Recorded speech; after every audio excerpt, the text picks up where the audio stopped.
Hi friends, welcome to Soumya food house YouTube ಚಾನಲ್ಗೆ ಎಲ್ಲರಿಗೂ ಸ್ವಾಗತ. ಫ್ರೆಂಡ್ಸ್, ಇವತ್ತು ಉತ್ತರ ಕರ್ನಾಟಕ ಶೈಲಿಯ ಪುಟಾಣಿ ಕರದಂಟನ್ನು ಯಾವ ರೀತಿ ಮಾಡೋದು ಅಂತ ನೋಡೋಣ.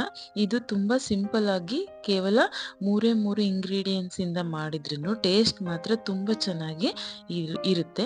ಸೊ ಇದನ್ನ ಯಾವ ರೀತಿ ಮಾಡೋದು ಅಂತ ನೋಡೋಣ. ಅದಕ್ಕಿಂತ ಮುಂಚೆ ಯಾರೆಲ್ಲ ನಮ್ಮ ಚಾನಲನ್ನು ಸಬ್ಸ್ಕ್ರೈಬ್ ಆಗಿಲ್ಲ, ಸೊ ಕೆಳಗಡೆ ಕಾಣ್ತಿರ್ತಕ್ಕಂಥ ಸಬ್ಸ್ಕ್ರೈಬ್ ಬಟನ್ ಮೇಲೆ ಒತ್ತಿ ಮತ್ತೆ ಬೆಲ್ ಐಕಾನ್ ಮೇಲೆ ಕ್ಲಿಕ್ ಮಾಡಿ. ಸೊ ಮೊದಲಿಗೆ ಇದಕ್ಕೆ ಮಿಕ್ಸಿ ಜಾರನ್ನು ತೊಗೊಂಡ್ಬಿಟ್ಟು ಅದಕ್ಕೆ ಒಂದು 100 ಗ್ರಾಮ್ ಅಷ್ಟು ಪುಟಾಣಿ ಅಂದರೆ ಕಡಲೆನ ತಗೋಬೇಕು, ಉರಿಗಡಲೆನ ತಗೋಬೇಕು. ಅದನ್ನು ಮಿಕ್ಸರ್ಗೆ ಹಾಕಬೇಕು, ಚೆನ್ನಾಗಿ ಪೌಡರ್ ರೀತಿ ಮಿಕ್ಸರ್ಗೆ ಹಾಕ್ಬಿಟ್ಟು ಒಂದು ಜರಡಿ ಸಹಾಯದಿಂದ ಇದನ್ನು ನಾವು ಚೆನ್ನಾಗಿ ಜರಡಿ ಹಿಡಿಬೇಕು. ನೋಡಿ, ಈ ಥರ ನಾವು ಅದರಲ್ಲಿ ಏನು ತರ್ತರಿಯಾಗಿ ಉಳಿದಿರುತ್ತಲ್ಲ ಅದೆಲ್ಲ ಅಂಶ ಮೇಲೆ ಬರೋ ರೀತಿ ನೀಟಾಗಿ ನಾವು ಇದನ್ನ ಜರಡಿ ಹಿಡಿಬೇಕು. ಆಮೇಲೆ ಉಳಿದಿರ್ತಕ್ಕಂಥ ಇದಿರುತ್ತಲ್ಲ ಅಂಶ ಅದನ್ನ ತೆಗಿಬೇಕು. ನೋಡಿ, ಈ ಥರ ಜರಡಿ ಹಿಡಿಬೇಕು. ನೆಕ್ಸ್ಟ್ ಇದಾದ್ಮೇಲೆ ಒಂದು ಪ್ಲೇಟ್ ತಗೊಂಡು ಅದಕ್ಕೆ 1 ಟೇಬಲ್ ಸ್ಪೂನ್ ಅಷ್ಟು ತುಪ್ಪ ಹಾಕ್ಬಿಟ್ಟು, ಅಥವಾ ನೀವು ಎಣ್ಣೆ ಬೇಕಾದ್ರೂ ಹಾಕ್ಬೋದು, ಹಾಕ್ಬಿಟ್ಟು ನೀಟಾಗಿ ಈ ಥರ ಎಣ್ಣೆನೆಲ್ಲ ಸ್ಪ್ರೆಡ್ ಮಾಡಬೇಕು ತುಪ್ಪನ. ಇದನ್ನ ನಾವು ಕರದಂಟು ಮಾಡಿದ ಮೇಲೆ ಈ ಥರ ಪ್ರೊಸೀಜರ್ ಮಾಡಿದರೆ ಅದು ಗಟ್ಟಿ ಆಗುತ್ತೆ. ಸೊ ಅದಕ್ಕೆ ಮೊದಲೇ ಈ ಥರ ಮಾಡಿ ಇಟ್ಕೋಬೇಕು. ನೆಕ್ಸ್ಟ್ ನಾವು 1 ಬೌಲ್ ಅಷ್ಟು ಅಂದರೆ ಮತ್ತೆ 100 ಗ್ರಾಮ್ ಅಷ್ಟು ಸಕ್ಕರೆನ ಹಾಕ್ಕೋಬೇಕು. ಅದಾದಮೇಲೆ 3/4 ಕಪ್ ಅಷ್ಟು ನೀರು, ಅಂದರೆ ಅದು ಸಕ್ಕರೆ ಮುಳುಗುವಷ್ಟು ನೀರನ್ನು ಹಾಕಬೇಕು. ಒಂದು ಬಾಣಲಿಗೆ ಈ ಸಕ್ಕರೆ ಮತ್ತು ನೀರನ್ನು ಹಾಕ್ಬಿಟ್ಟು ಚೆನ್ನಾಗಿ ಈ ಥರ ಕರಗಿಸ್ಬೇಕು. ಅದೆಲ್ಲ ಕರಗ್ಬಿಟ್ಟು ಒಂದೆಳೆ ಪಾಕ ಆಗಬೇಕು. ಆ ಥರ ನಾವು ಅದನ್ನು ಚೆನ್ನಾಗಿ ಕರಗಿಸ್ಬೇಕು. ನೋಡಿ, ಇಲ್ಲಿ ತೋರಿಸ್ತಾ ಇದ್ದೀನಲ್ಲ, ಈ ಥರ ಅದು ನೀರಲ್ಲಿ ಚೆನ್ನಾಗಿ ಅದೆಲ್ಲ ಅಂಶ ಕರಗ್ಬಿಟ್ಟು ನೀರೆಲ್ಲ ಡ್ರೈ ಆಗಿ ಒಂದೆಳೆ ಪಾಕ ಬರೋವರೆಗೂ ನಾವು ಈ ಥರ ನಾವು ಅದನ್ನು ಕುದಿಸ್ತಾನೆ ಇರಬೇಕು.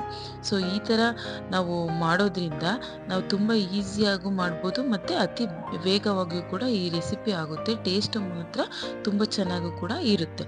ಸೊ ನೋಡಿ, ಇಲ್ಲಿ ನಾವು ತೋರಿಸ್ತಾ ಇದ್ದೀನಲ್ಲ, ಇದೇ ರೀತಿ ಒಂದೆಳೆ ಪಾಕ ಬರಬೇಕು. ನೋಡಿ, ಇಲ್ಲಿ ನಿಮ್ಮ ಕೈಗೆ ಈ ಥರ ಅಂಟಿದಾಗ ಅದು ಒಂದೆಳೆ ಪಾಕದ ರೀತಿ ಬರಬೇಕು.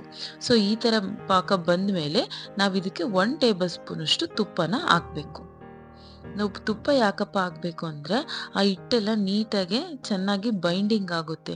ಸೊ ಅದಕ್ಕೆ ನಾವೇನು ಮಾಡಬೇಕು, ಈ ಥರ 1 ಟೇಬಲ್ ಸ್ಪೂನ್ ಅಷ್ಟು ತುಪ್ಪ ಹಾಕ್ಬಿಟ್ಟು, ನೆಕ್ಸ್ಟ್ ನಾವು ಇವಾಗೇನು ಉರಿಗಡಲೆ ಹಿಟ್ಟನ್ನು ಮಾಡಿಟ್ಕೊಂಡಿದ್ದೀವಲ್ಲ ಆ ಮಿಶ್ರಣನ ಇದಕ್ಕೆ ಹಾಕಬೇಕು. ಹಾಕ್ಬಿಟ್ಟು ನಾವು ಕೈ ಬಿಡದೇ ಇರೋ ರೀತಿ ಚೆನ್ನಾಗಿ ಇದನ್ನು ಮಿಕ್ಸ್ ಮಾಡಬೇಕು. ನೋಡಿ, ಸ್ವಲ್ಪನೇ ಹಾಕ್ಕೊಂಡು ನೀಟಾಗಿ ಮಿಕ್ಸ್ ಮಾಡಬೇಕು. ಇದನ್ನೆಲ್ಲ ನೀಟಾಗಿ ಚೆನ್ನಾಗಿ ಮಿಕ್ಸ್ ಮಾಡ್ತಾ ಗಂಟಿಲ್ಲದೆ ಇರೋ ರೀತಿ ನಾವು ಲೋ ಫ್ಲೇಮಲ್ಲೇ ಇಟ್ಕೊಂಡು ಮಿಕ್ಸ್ ಮಾಡೋದ್ರಿಂದ ಏನಾಗುತ್ತೆ, ಅದು ಚೆನ್ನಾಗಿ ಬೈಂಡಿಂಗ್ ಆಗುತ್ತೆ. ನೋಡಿ, ಈ ಥರ ನೀಟಾಗಿ ಮಿಕ್ಸ್ ಮಾಡಬೇಕು. ನಾವು ಯಾವಾಗಲೂ ಅಷ್ಟೇ 1 ಲೋಟದಷ್ಟು ಕಡಲೆ ತಗೊಂಡ್ರೆ ಅಷ್ಟೇ ಲೋಟದಷ್ಟು ಸಕ್ಕರೆನ ತಗೋಬೇಕು. ನಾವು ಯಾವುದೇ ಒಂದು ಸ್ವೀಟನ್ನು ಮಾಡಿದರೂ ಕೂಡ ನಾವು ಎಷ್ಟು ಪ್ರಮಾಣದ ಇಂಗ್ರೀಡಿಯೆಂಟ್ಸ್ ತಗೊಂಡಿರ್ತೀವೋ ಸಕ್ಕರೆನೂ ಕೂಡ ಅಷ್ಟೇ ಪ್ರಮಾಣದಲ್ಲಿ ತಗೋಬೇಕು. ಅದನ್ನು ಈ ಥರ ಹಾಕ್ಬಿಟ್ಟು ಚೆನ್ನಾಗಿ ಮಿಕ್ಸ್ ಮಾಡಬೇಕು. ನೋಡಿ, ಈ ಥರ ಅದು ಗಂಟಿಲ್ಲದೆ ಇರೋ ರೀತಿ ನಿಧಾನಕ್ಕೆ ಲೋ ಫ್ಲೇಮಲ್ಲೇ ಮಿಕ್ಸ್ ಮಾಡಬೇಕು. ನಾವು ಹೈ ಫ್ಲೇಮಲ್ಲಿ ಮಿಕ್ಸ್ ಮಾಡಿದಾಗ ಏನಾಗುತ್ತೆ ಅಂದರೆ ಅದು ಬೇಗನೆ ಗಟ್ಟಿ ಆಗುತ್ತೆ ಮತ್ತು ನಿಮಗೆ ಈ ಥರ ನೀಟಾಗಿ ಬರಲ್ಲ. ಸೊ ಬೇಗ ಗಟ್ಟಿ ಆಗೋದ್ರಿಂದ ಏನಾಗುತ್ತೆ, ಅದು ಗಂಟಾಗೋ ಚಾನ್ಸಸ್ ಇರುತ್ತೆ. ಸೊ ಈ ಥರ ಮಿಕ್ಸ್ ಮಾಡ್ತಾನೆ 1 ಟೇಬಲ್ ಸ್ಪೂನ್ ಅಷ್ಟು ಏಲಕ್ಕಿ ಪೌಡರನ್ನು ಹಾಕ್ಕೋಬೇಕು. ಹಾಕ್ಕೊಂಡ್ಬಿಟ್ಟು ಚೆನ್ನಾಗಿ ಮಿಕ್ಸ್ ಮಾಡಬೇಕು. ಇದನ್ನು ನಾವು ತುಂಬ ಗಟ್ಟಿಯಾಗೂ ಮಾಡಬಾರ್ದು, ತುಂಬ ತೆಳ್ಳಗೂ ಮಾಡಬಾರ್ದು. ನೋಡಿ, ಕನ್ಸಿಸ್ಟೆನ್ಸಿ ಗೊತ್ತಾಗ್ತಾ ಇದೆಯಲ್ಲ ನಿಮಗೆ, ಈ ಥರ ಕನ್ಸಿಸ್ಟೆನ್ಸಿ ಇರಬೇಕದು. ಇದಕ್ಕೆ ನಾವು ತುಪ್ಪ ಬೇಕಾದ್ರೂ ಇನ್ನೂ 1 ಟೇಬಲ್ ಸ್ಪೂನ್ ಹಾಕ್ಕೋಬೋದು, ಬಟ್ ಆದರೆ ಇದಕ್ಕೆ ಇವಾಗ ಆಲ್ರೆಡಿ ಹಾಕಿರೋದ್ರಿಂದ ಇಷ್ಟೇ ಸಾಕು. ನೆಕ್ಸ್ಟ್ ಇದನ್ನು ತುಪ್ಪ ಸವರ್ದಿರ್ತಕ್ಕಂತಹ ಪ್ಲೇಟ್ಗೆ ಹಾಕ್ಬಿಟ್ಟು ನೀಟಾಗಿ ಅದನ್ನು ಸಮ ಮಾಡಬೇಕು. ನೋಡಿ, ಈ ಥರ ಹಾಕ್ಬಿಟ್ಟು ಚೆನ್ನಾಗಿ ಅದನ್ನು ಒಂದೇ ಲೆವೆಲ್ಗೆ ಅದನ್ನು ಸ್ಪ್ರೆಡ್ ಮಾಡಬೇಕು, ಹರಡಬೇಕು. ಅದು ಸುಡ್ತಾ ಇರೋ ಕಾರಣ ನಾವು 1 ಸ್ಪೂನ್ ತಗೊಂಡ್ಬಿಟ್ಟು ನಾವೇನು ಸೌಟಲ್ಲಿರುತ್ತಲ್ಲ ಅದನ್ನು, ಅಥವಾ ಈಗ ಮಾಡಿರ್ತಕ್ಕಂಥ ಬಾಣಲೆಯಲ್ಲಿರೋ ಮಿಶ್ರಣ ಎಲ್ಲ ತಗೊಂಡ್ಬಿಟ್ಟು ಈ ಥರ ನಾವು ಹರಡಬೇಕು.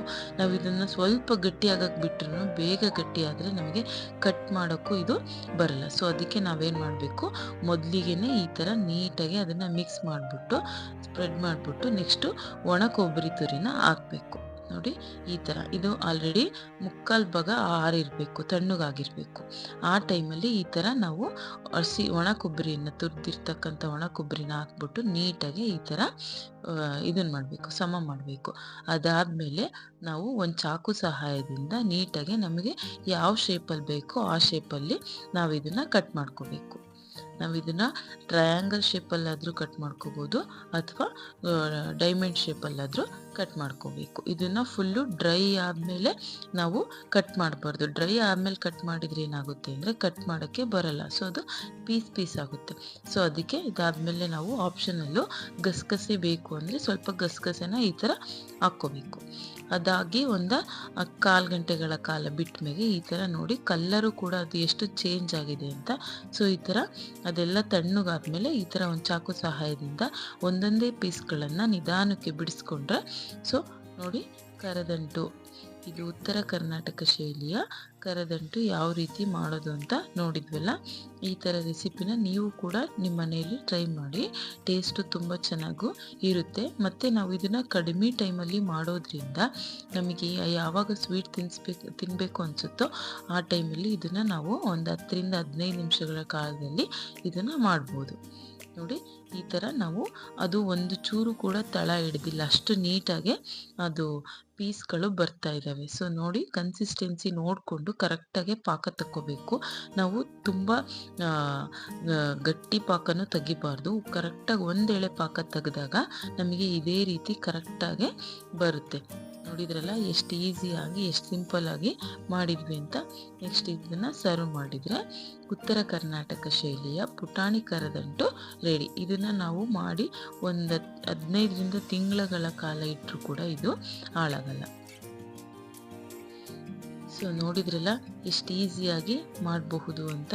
ಯಾರಿಗೆಲ್ಲ ಈ ರೆಸಿಪಿ ಇಷ್ಟ ಆಯಿತು, ನೀವಿನ್ನೂ ಯಾರೆಲ್ಲ ನಮ್ಮ ಚಾನಲನ್ನು ಸಬ್ಸ್ಕ್ರೈಬ್ ಆಗಿಲ್ಲೋ ಸೊ ಸಬ್ಸ್ಕ್ರೈಬ್ ಆಗೋದನ್ನು ಮರಿಬೇಡಿ. ನೋಡಿ ಎಷ್ಟು ಕರೆಕ್ಟಾಗಿ ಅದು ಸ್ಟ್ರಕ್ಚರ್ ಆಗಿರ್ಬೋದು, ಅದು ಕರೆಕ್ಟಾಗಿ ಕೋಟೆಡ್ ಆಗಿ ಎಷ್ಟು ಚೆನ್ನಾಗಾಗಿದೆ ಅಂತ.